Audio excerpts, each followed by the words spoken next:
Hi, welcome to Yarn Church. Today I'm going to talk about all of the things that I knit in 2025, and I'll talk about the choices that I made and how those choices impacted whether I liked or didn't like the finished product. This year I've knit 4 garments, 7 neck things, 1 headband, 5 pairs of socks, and a pair of mittens. Of those projects, 3 used hand spun yarn, 2 used scraps or leftovers, and then in addition to those, I also made alterations or repairs to projects I finished in prior years. The first project I want to talk about today is my book club cardigan. This is a pattern by Sari Nordland. I started it in December of last year and I finished it in February. I used Icelandic worsted weight yarn from Taiga Farm and Vineyard to knit this cardigan.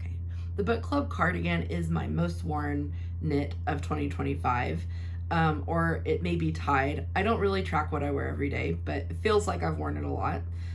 In the wintertime, I wear it several times per week because it's a very good outerwear cardigan. It's very comfy, cozy. The Icelandic wool is not terribly scratchy. I think other people have disagreed with me. I'm actually not very sensitive to rustic wools. The one thing I will say about this cardigan that I wish was different about it is the yarn choice was not the best choice. The reason I chose the yarn that I did was because when I was in Wisconsin last Christmas with my family, I went to the Sow's Ear in Verona and loved the yarn shop. I wanted to buy some local yarn, and I saw a hat that was knit up in some farm yarn. This actually, I believe, came from Minnesota, but either way, it's very close by, not available in Oregon in either case. This is a 2-ply yarn, and on paper, I wouldn't have chosen this for a cable cardigan, but because the cables looked so good on that hat, I thought, it'll look good in this cardigan. And actually, I don't hate the way the cables look. Where I think this yarn was a bad choice for this cardigan was that it is very loosely spun and loosely plied. The yarn is in fact so loosely plied that when I was doing the Italian bind off, there were times that the yarn broke and fell apart. So I had to kind of reattach and start over a few times. And that is the reason that it's pilling so much. Yeah, the book club cardigan, I'm happy with the way it turned out. Wish it wasn't so pilly. I think I'll keep wearing it as long as it lasts. And I may one day knit another one in some stronger yarn. The next project I want to talk about is the Audrey top by Sari Nordland. I knit this in Montana Crochet Superwash Merino fingering weight in the colorway Aspen Glow, held with Red Door Fiber Studio Classic Mohair in the colorway Impressive Wingspan. I started this in December of 2024, around the same time that I started the book club cardigan, and I finished it in March of 2025. I do actually really like that yarn combination. One thing I wish I had done differently, and when I was trying it on for the video that you'll see on the screen, I actually didn't notice this too badly, but when I hold it up, I do notice it, and it kind of bothers me that the armhole depth is a little bit deeper than I would like. So I think if I were to knit this again, I would look very carefully at my gauge and probably weight the gauge swatch if I use superwash yarn again, because I think my row gauge stretched out, and I probably need to be doing those increases a little faster for the armholes so that they're a little bit closed up, because they're very wide for me. And if this were a sleeveless top, it would definitely be too wide. The next project I want to talk about is the Anker's sweater, My Size by Petite Knit. This was knit in 2023, I believe in the spring, maybe May of 2023. This is what I'm wearing in this video. I believe I also have a video modeling it. If I do, I'll stick it in. This was knit in 2023, but in February of this year, when I was looking for things to repair and fix so that I can wear them more, I did see this as something that would merit that treatment because I wasn't really wearing it much because the sleeves were too short and the body was too short. I ended up deciding that 3/4 length sleeves would be okay, and I did not alter the length of the sleeves, and I really am fine with this length of sleeve. I end up rolling my sleeves up on most of my sweaters anyway, so this is almost like the sweater is doing the work for me. But the length of the sweater I needed to be a little bit longer. I'm not a big fan of truly cropped sweaters. I like them to cover my midriff even with my arms raised, and now that I've fixed this, it does do that. So I added, I think, 3 or 4 inches to the bottom of this sweater, and now I do wear it. For the last year, since February, and when it's been cold out, I've worn this pretty frequently, probably once a week or maybe once every 2 weeks. So I think that's a fairly frequent wear for a sweater. And the yarn in this is actually held up very well. I knit this, like, I don't think I mentioned this before, I knit this in Brown Sheep Prairie Spun DK in the colorway Anaheim Pepper. And this yarn's held up really well. It's pilling, but that is to be expected, I think, of a wool sweater. It's pilling at the front, where my badge hits, because I wear a badge for work, and it's pilling where my arms rub up against the body, so the kind of the underarms. That's a really normal type of wear for a sweater, I would say. And I haven't depilled this, but if I depill it, it'll look pretty much like new, I think. There's no holes or anything yet, so it's held up really well. Pleased with it. Very glad I did the repair in February. The next garment we'll talk about is the Petal Wrap Tee by Valentina Bogdanova. I knit this in Terrapin Fiberworks Atlantic DK in the colorway Ambiance. This was a very difficult project on the hands, and it is the one that took me the longest, or it was spent the most time on my needles. I wasn't working continuously on it during this time, and definitely not monogamously, very clearly. I started it in May of 2024 and I finished it in June of 2025. This was a 100% cotton base, and this garment does not have any shoulder seams or anything to add structure at the top, and it shows. Today this sweater is practically unwearable. I need to wear something underneath it, and for a summer top I don't want to have to do that. So although I could wear it with kind of a collared shirt like you see me wearing in the modeling videos, because I don't want my video to get taken down by YouTube for nudity, it has grown significantly. My body's also changed since I knit this, but that is not the only reason it's too big on me. It is also too big on me because of the yarn choice, and I think I could have made up for the yarn choice by blocking differently, both blocking my swatch differently and blocking my sweater differently. So I did what I always do, and I treated the blocked, I treated my gauge swatch the same as I treated the finished garment. And in this case, I think that was wrong. And I think I need to do a little bit of experimentation, probably with that same gauge swatch, to see if there is something different I can do in the future. So I think I should have weighted the swatch, but I've always been very nervous to do that, because how much weight should you add to the swatch? And that's something I think I'd like to explore, because theoretically the bottom of the sweater has less weight on it than the top, so it's not quite. I want to figure out how to actually compensate for gauge changes with blocking in yarns like cotton, alpaca, superwash wool, things like that, because this has almost been a theme this year, or at least 2 projects, both the the Audrey top and the Petal Wrap Tee suffered from my row gauge changing with blocking, and with the Petal Wrap Tee, both my row gauge and my stitch gauge changed significantly with blocking. The other piece of this is the way that I washed this after it was knit. I was a little rebellious and also brave, maybe stupid also.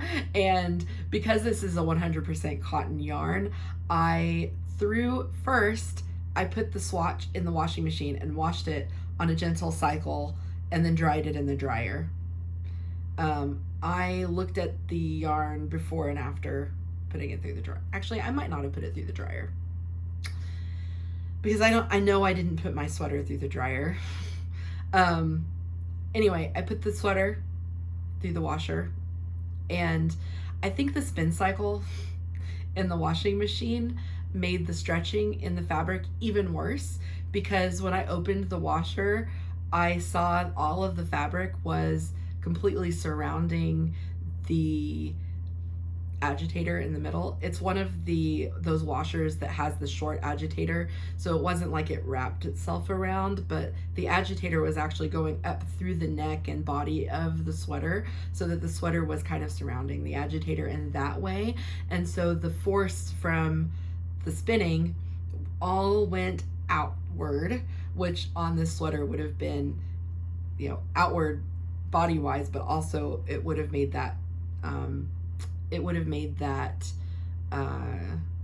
the yoke really open up, and that is the thing that makes this the most unwearable. I also noticed that the sleeves, the gauge on the sleeves isn't quite right, but I think I'd still wear it and I'd still like it a lot if it just didn't have the problem that it has with the neck being so wide. So one thing that I'm thinking about doing, since this is basically unwearable anyway, is putting it through the dryer to see if I can shrink it up a little bit, and I'll check in and let you know if I try that, how that works out for me. The next garment I'll talk about is the Mooncrush Pullover by Jack Cieslak, which I knit from May to August of this year. The yarn I used was Sea Change Fibers Shoreline Sport, and I used the colors Rusty Shed, Kolsch, and Verdant. I love pretty much everything about this project. It is my favorite garment that I made this year. I got so many compliments wearing this to flock. It is my first intarsia project, so it also taught me how to do knit intarsia. It was a really good, I think, first intarsia project if you're gonna do intarsia in a sweater as your first project. I didn't have to put the yarn on the bobbins. I pretty much just used the balls of yarn. The only thing that I would probably advise if you do this as your first intarsia project is to watch out for your tension on these straight sections, and I would do the back before you do the front. When you do the back, you can practice, and if you can get that line to be crisp and not have tension problems, don't trust the tension that you have in the curved line sections, because intarsia does not show tension problems when the lines are moving and leaning, but when you get a straight line, that's where your tension problems tend to show up. So that is the one thing that maybe makes it a little bit more difficult to get right. It's easy, but it's maybe more difficult to get right. Maybe I would call this a good second intarsia pattern. I'll talk about another project I did this year that I think would be a good first intarsia pattern. Okay, now we're into the smaller projects, the accessories. My first accessory I want to talk about, I completed at Red Alder in February of this year. I started it in Red Alder and I finished it at Red Alder. This was a pattern by Anna Campos. It's called the Souhegan River Cowl, and I may be mispronouncing it. And it doesn't seem to be on Ravelry, but it's a pattern that she gave us as part of the Portuguese knitting class that I took from her at Red Alder. This cowl, I believe, is supposed to actually have 3 repeats of the color work, but I decided, based on my gauge, which we didn't gauge swatch for this ahead of time, and the reason is that it was teaching the knitting technique that we were going to be using, so there really wasn't a good way to swatch ahead of time. So I think my gauge was a little bit tight, and it's a little tighter around my neck than I would like for a cowl to be, and so I decided while I was knitting it that I didn't want it to be a cowl for me. But what it does work really well as is a headband, especially, and can I do this while I'm talking? You're just gonna have to visualize with my hair pulled back in a ponytail. I love this as a headband in the winter time.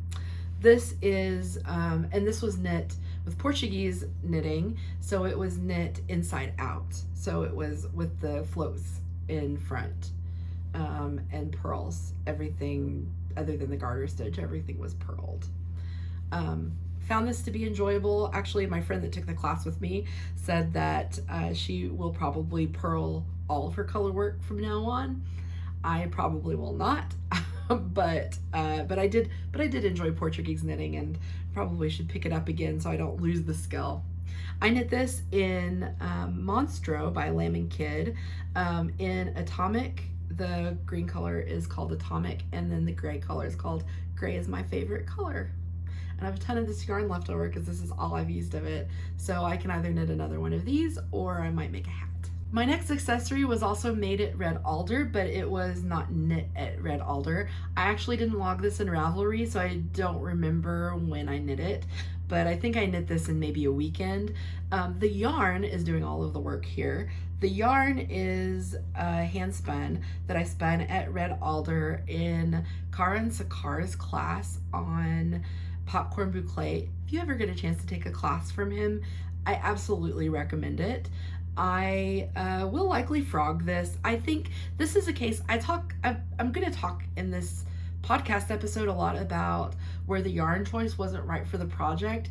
This is a case where I think the project was wrong for the yarn. When I wear this like a necklace, and I actually kind of like it that way. It's a long cowl. There's not a lot of yardage here, so it wasn't very, it's not very thick. But I think this yarn is probably better used as an accent rather than as the main yarn of a project. So I think I'm gonna frog this if I can and use the yarn in that way instead of how it's used here. And Karan Sakar on his YouTube channel actually has a tutorial for how to, he kind of carries the art yarn in the front and then kind of catches the stitches so that kind of like how you would catch floats in color work, he catches it with his main yarn, and that's how he adds it in. And I think that would have been a better way to add this in as kind of an accent on a larger piece, and I think I will want to do that. But I do really enjoy the yarn, and it's been an enjoyable piece, but probably not the best use for the yarn. The next accessory I have was knit August to September of this year. This is the Lacy Linen Snood by Sarah Thornett. And this is knit in Rowan Creative Linen in the natural colorway. I got this yarn as a gift, one skein of it, and I used exactly one skein for this project. So one thing I do like about this pattern is that it's a really good use of one skein. I actually really like the yarn in terms of knittability. I think the yarn was a good choice for this pattern. This is this pattern that was designed with this yarn, so that's unsurprising. I think this is a linen cotton blend, and for a linen cotton blend, it was very good to knit with it. I think because of the structure of the yarn, it is multiple small strands of plied yarn. It is not a bunch of plies plied together tightly, which is usually the case for plant-based yarns. It is a bunch of strands that they're kind of stuck together, but they're not really plied together. So I did like this structure. I think that allows the yarn to kind of slide past itself a little bit and be maybe a little bit more malleable when you're working with it in your needles. Anyway, I actually really enjoyed knitting this. I enjoyed wearing it. It's cool. I wore this a lot in Europe when I was there in September. The only thing that I will say about this yarn is that it sheds. So I wore this a lot with black t-shirts, and a lot of my black t-shirts ended up with white fuzz all over them by the end of the day as this kind of rubbed on it, and that's the only kind of drawback. I think I will probably try to wear this with light colors. Of course, I'm not wearing a light color now, and okay, I didn't get any on me. There's a couple. In the few minutes that I've worn this, there's already a few little strands of little pieces of linen on stuck to my sweater. So the next project I'll talk about is my Milkshake Scarf by Vera Valimaki. This is knit in scraps.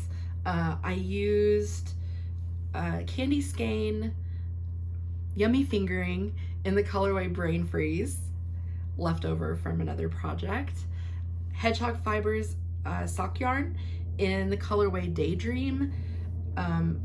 This one is also hedgehog fibers, and this is in the colorway Oracle. And then the bright pink is Crow and Crescent Callisto. That's their sock yarn base in the colorway Prisma. So this is knit intarsia. It is not just straight stripes, but this is a great first intarsia project because it's garter stitch, which I think would hide gauge or like tension issues a little bit better than stockinette.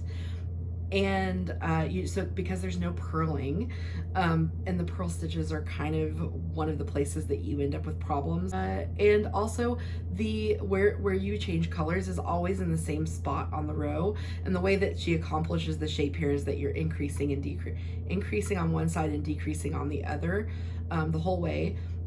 This is a, I'm not going to say it, but this is a tiny scarf with an I-cord edge and garter stitch, but it's a little bit more interesting than some of the other ones because of all the colors, and I like the shape of this better than some of the other ones. This is kind of a boomerang shape. And the other thing I really like about this is, it comes in 2 different widths and 2 different lengths. So she's got 4 different sizes in this pattern, so it's a pretty good value for your money. I styled it like this. I knit this largely in Italy on tour buses. I started it in August and I finished it in September. It took me about 2 weeks to finish it, not counting some frogging that I did, because of running out of yarn, not because of the knitting being difficult. So yeah, I usually wear this like this in the summertime, and in the winter, since it's been cooler out, I've been wearing it more like this, or pulling on these to make it a little bit closer to my neck. But the advantage of wearing it like this in the winter time is that you see more of the colors in it. One surprising thing yarn choice wise was I've used this Callisto sock for socks. This is leftover from socks. They're actually holding up really well, and considering that, I am surprised at how soft and lofty this is when it's knit at a non-sock fingering weight gauge. It's squishy. It's not like a sock yarn. So this is my recommendation for a Crow and Crescent Callisto sock. I bought more of this yarn, and I had bought it for non-sock projects and colors that I like near my face. So I'm really excited to use it to its full advantage in a soft face framing sort of project. My next project was also a Vera Valimaki pattern. This pattern is called the Mini Moon Scarf, and this was knit in 3 days on my Mediterranean cruise. The yarn is Terrapin Fiberworks Chesapeake DK. This light blue is Estuary. This kind of gray color is Rialto Beach, and Blueberry Hill is the dark blue. This was my 3rd intarsia project, but it was lots of people's 1st intarsia project on the cruise because this was used to teach an intarsia class, and I think that is the only way this pattern is currently available. So although she may release it on Ravelry or in a book one day, I liked the pattern. I enjoyed knitting it. It's a nice tiny scarf. It's a good use of scraps and leftovers. And the yarn I enjoyed. I actually bought this yarn to make this scarf to kind of audition the yarn for other projects. I really liked working with it. It's softer than the Atlantic DK, and it behaves a little bit more like, does not behave like wool, but it behaves a little bit more like wool than the Atlantic DK does. And that is kind of what they say on their website, is that the Chesapeake DK and the Chesapeake base is a little bit more like wool than their other bases. And this is the way I wore this scarf. I wore it a few times while I was on the cruise. It wasn't very hot, and yes, so this has not been blocked. This was blocked in sweat. The next accessory I want to talk about was the Pluma Morada by Joji Locatelli, and let me show you the front of it rather than the back. Okay, yes, this is the front. This is knit in Magpie Fibers plume lace in the colorway Tokyo Drift. This yarn is a blend of cashmere and silk. I think it's 75% cashmere, 25% silk, if I'm not mistaken. And I enjoyed knitting this. I started this as soon as I finished my Milkshake Scarf. I cast this on that high-speed train to Venice, and I worked on this during the cruise, and I continued to work on it after I got home. It is light as a feather, which I guess is why they call it Pluma, or plume. And I wore it even in the summertime. It wasn't too hot. I wore it loosely around my neck in the summertime, and now that it is wintertime, I still wear it around my neck in the same way, just a little bit snugger to my neck especially when I'm outside and I actually need it for warmth. It is very warm for the summer, but it's not overly warm it's warm for the winter and it's not overly warm for the summer. Perfect. So basically the perfect accessory, and it is so soft. I just can't stop touching it whenever I wear it. And speaking of soft, this year I also made an Ooey Gooey cowl by Andrea Mowry. I made this in Sea Change Fibers Seafoam Lace in the colorway Driftwood. That's the lace weight that I held double in this like light gray color. And the other color that I used is my own hand spun that I spun from Fat Cat Knits combed top on Polworth in the colorway Cool River. I spun this as a 2-ply fractal, and I ended up with a light sport fingering to light sport weight. I was spinning this on spindles throughout the Mediterranean, both on my land tour in Italy and on the cruise. So the yarn holds really good memories for me. I'm really pleased with the way the yarn turned out. I'm really pleased with the way the cowl turned out. It's very cozy. This is my first infinity scarf or cowl that I've made from Andrea Mowry, but I know she has several that use this shape where there's like a little bit of a twist in it, and I think I will make this again. I've hesitated to make it because I thought the twist would maybe drive me crazy, or maybe it would be too tight around my neck, but it's actually quite comfortable. This is also my first time combining fuzz in this way with a smooth yarn, and I actually really like the subtle difference in texture between the two, and I think I'd like to continue doing more of this. In fact, there's another accessory project in a couple projects from now that also used the same yarns, so I'll talk about that in a minute. Okay, my last neck thing I'll talk about is the One Love Mystery Knit Along Shawl by Joji Locatelli. And this is I knit this in November of 2025. I pretty much knit this along with the knit along timeline. I usually tie this around my neck like this. I don't know of another way to wear this type of shawl. I'm not a big fan of crescent shaped shawls, so I knew that was going to be an issue for me even when I cast this on, but I was a little bit optimistic that it wouldn't be like that with this shawl, and B, I just wanted to knit it because a lot of people from my cruise were knitting it, and we did our own little sub knit along on our WhatsApp. So it was very enjoyable knit, both for the knit along part of it and because it was an enjoyable knit.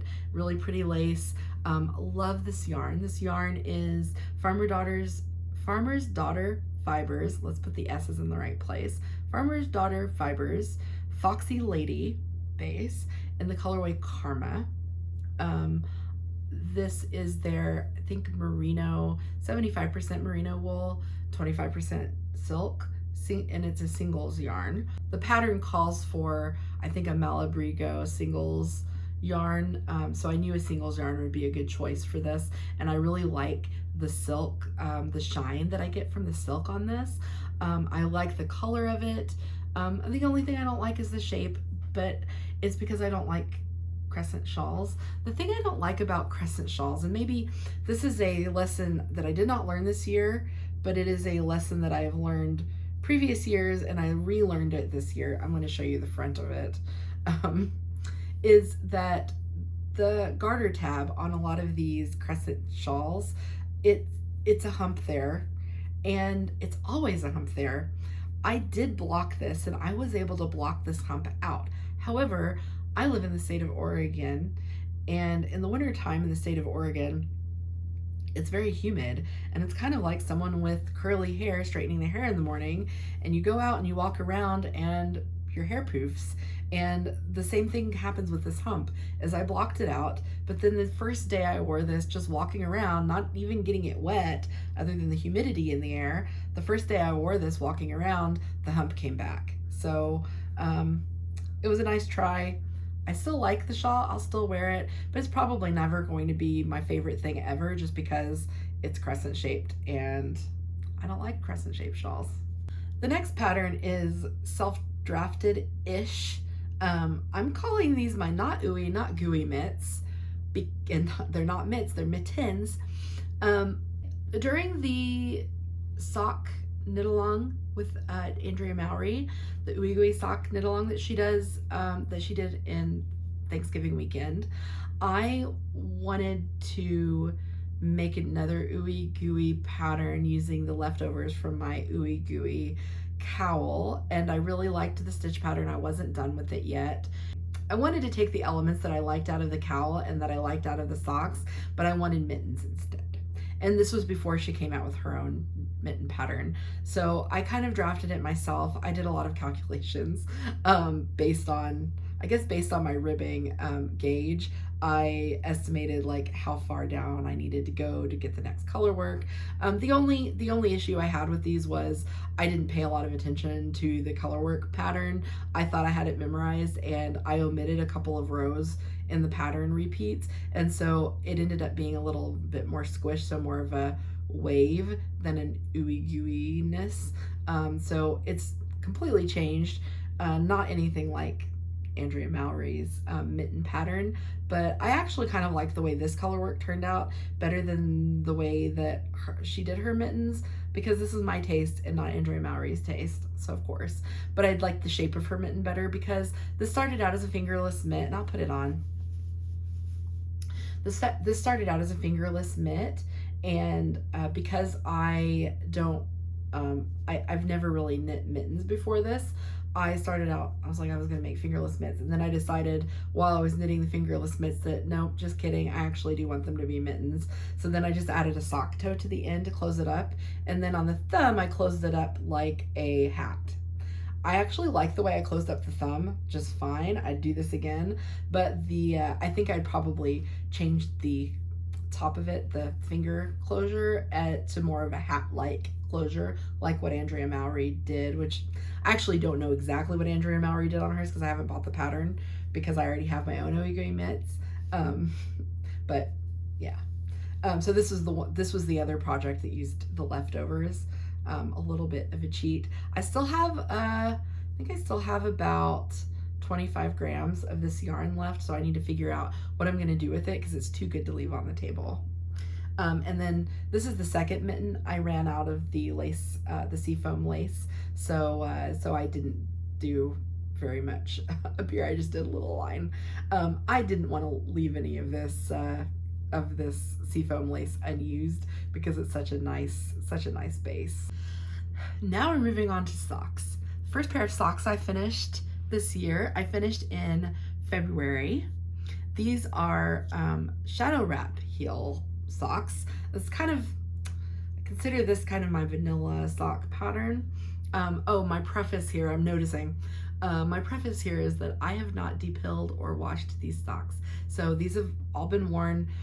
Today's laundry day, so you're gonna see the socks in their native state, unwashed, unblocked, all of that. I mean, they've been blocked on my feet. So you're also going to see the wear because I haven't done anything to take care of pilling or anything like that. So this will be a good representation for what the worn socks look like. So this shadow wrap heel, I don't really use a pattern anymore, but I more or less follow the Soxploration Shadow Wrap Heel pattern by Denise DeSantis.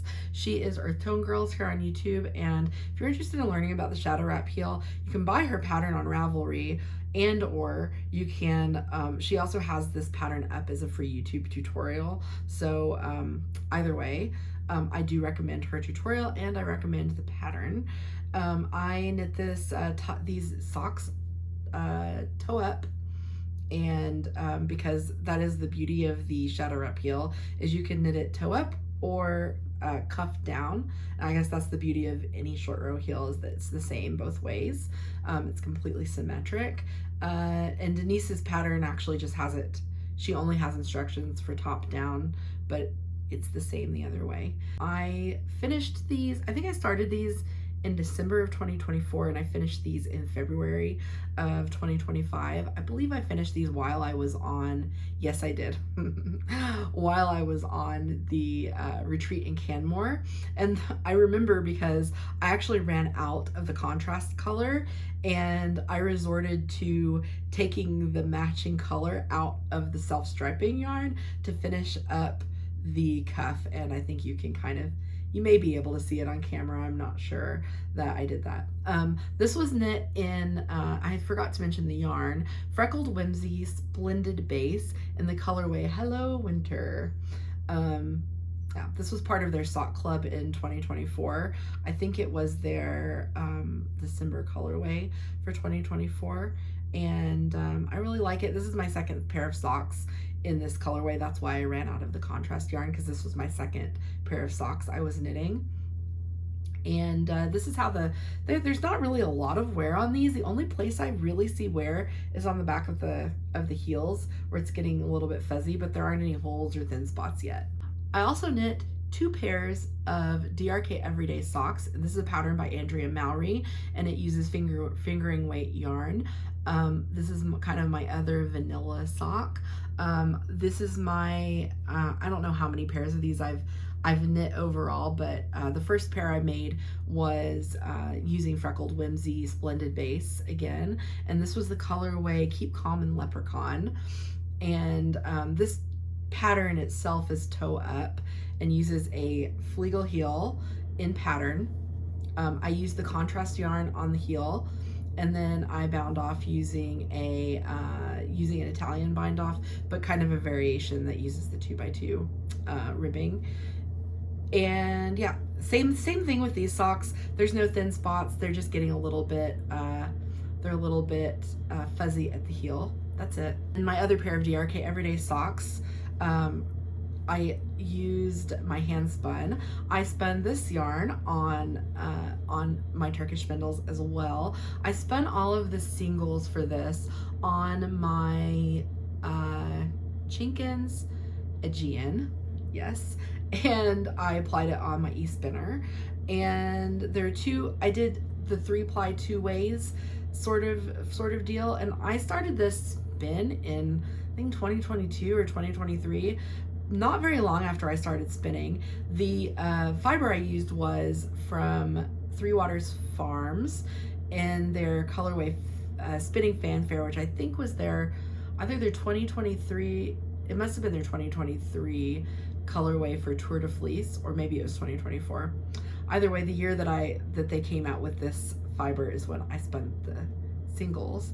And then so I did one of the yarns as a 3-ply using chain plying to keep the colors together, and that's kind of what I did on the foot of the sock and on the cuff of the socks. And then this middle, Andrea calls it the stirrup section. In this stirrup section, I did a 3-ply fractal. And my 3-ply fractal turned out a little thinner than my chain plied yarn, and you can kind of tell that it's a little bit floppier through the center, and it's fine. This yarn's held up actually shockingly well considering I spun it, but I put a lot of twist in it, so it's actually held up pretty well. This is a blend of superwash merino and nylon. It's just hand spun. It's the same as the Freckled Whimsy socks, really, except it's getting maybe a little bit thin in the toes. So one thing I might change based on some of the wear I'm seeing in my hand spun socks that use chain plying is I probably will use something else in the toes, because the toes are where I end up getting holes and thinning. And I find that the yarn overall is not weaker when you chain ply it, but it can be a little bit weak where the chains are, and it does worry me a little bit. Although I think the twist on those might be good enough. So we'll see. These will be the socks that tell me whether I continue to use chain plied yarn in the toes of socks. I also repaired a pair of socks this year, and this was maybe the last completed thing in 2025. I think I did this between Christmas and New Year's this year. These are my DRK Everyday socks. This is my first pair of DRK Everyday socks, and this is also the first project I ever knit with my hand spun yarn. Funny that my first thing that I knit with was sock yarn. This was my first time spinning sock yarn, and I used Dicentra Designs BFL silk base in the colorway Jane's Jacket, and I spun this as a chain ply yarn. The twist in these was pretty good. Where they have worn out is the toes. This sock was just getting thin at the toe, and I just did some duplicate stitch over it to keep it from getting a hole. I noticed that that one was getting thin because this one had a hole, and I did my very, very best to fix it. I think I could have maybe done a little bit better, but overall I think it's fairly cohesive with the rest of the sock. The yarn that I used here is actually not the hand spun yarn. The yarn that I use here is yarn that I'm currently using on a sweater project that I'm knitting. This was a very long tail from my cast on. It was the extra from my long tail cast on. I just used it to darn this sock a little bit because the red matched this sock better than the red remaining in my leftovers from this sock. So and it's a very similar composition. It's Cormo BFL silk base, so it looks similar in terms of shine as well. Very happy to have repaired that, and I did want to include my repairs and alterations in my year of making in 2025 because I do want to honor the time that I spent repairing and making the things that I made in previous years last, and not just always accumulating new. And I do hope to take that energy into 2026. Thanks for joining me on my review of the knits I made in 2025. In the next video, I'm going to talk about the knits that I plan to make in 2026 and some of the goals that I have for my making this year.